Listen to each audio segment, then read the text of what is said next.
Okay, let's dive into one of the most personal and honestly revolutionary miracles in the Gospels.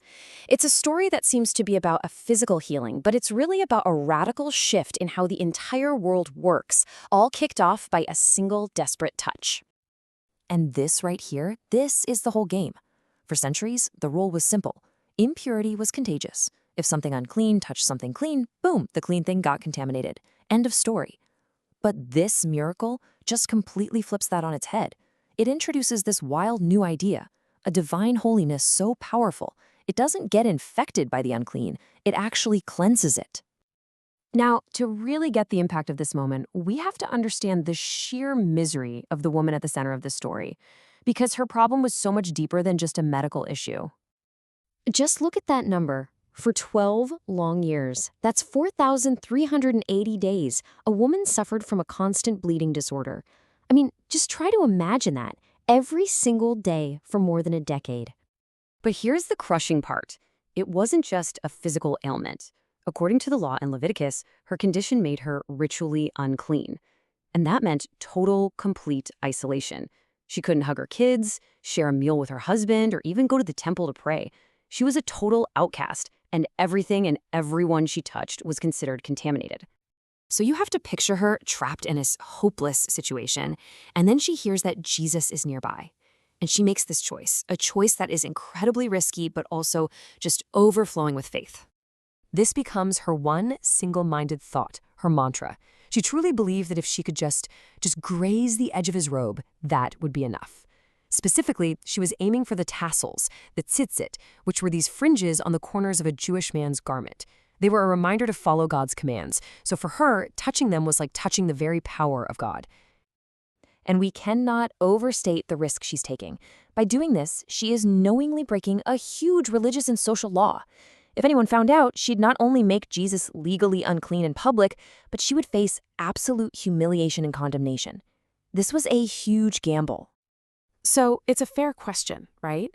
Is this about some magic cloak, or is it something else? Well, the story is really clear about this. Her faith wasn't in a piece of fabric. It was placed squarely in the person wearing the fabric.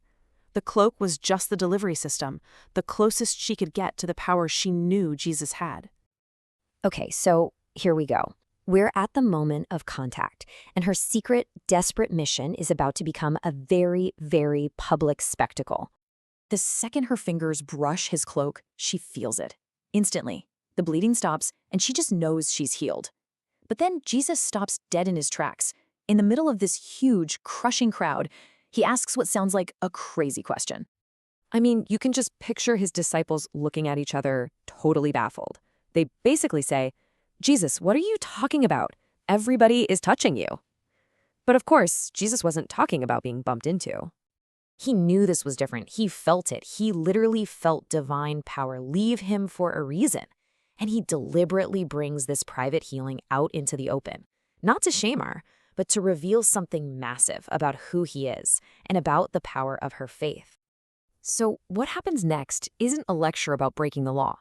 It's actually one of the most powerful and tender moments in the whole story. The jig is up. The woman knows she's been found out, and she comes forward just trembling with fear. She falls at his feet, and right there in front of everyone, she tells him the whole story, all 12 years of it. She's probably expecting the absolute worst. But instead of condemnation, what she gets is this profound kindness. He speaks directly to her in front of everyone and validates her. He confirms she's healed, and he makes it clear it was her faith that did it. And let's just pause on that first word he uses, daughter. That single word does everything. It's not just a nice nickname, it's a public declaration. With that one word, he restores her identity, he welcomes her back into the community, and he erases 12 years of exile. Just like that. And that brings us full circle, right back to that mind-bending idea we started with. This right here is the great reversal in action. So under the old law, impurity always wins. It spreads, it contaminates, it's a one-way street. But Jesus just flips the entire system. When this unclean woman touches him, his holiness doesn't get tainted. No, instead, it flows out of him. It overwhelms her impurity, and it makes her clean. His cleanness is more contagious than her uncleanness.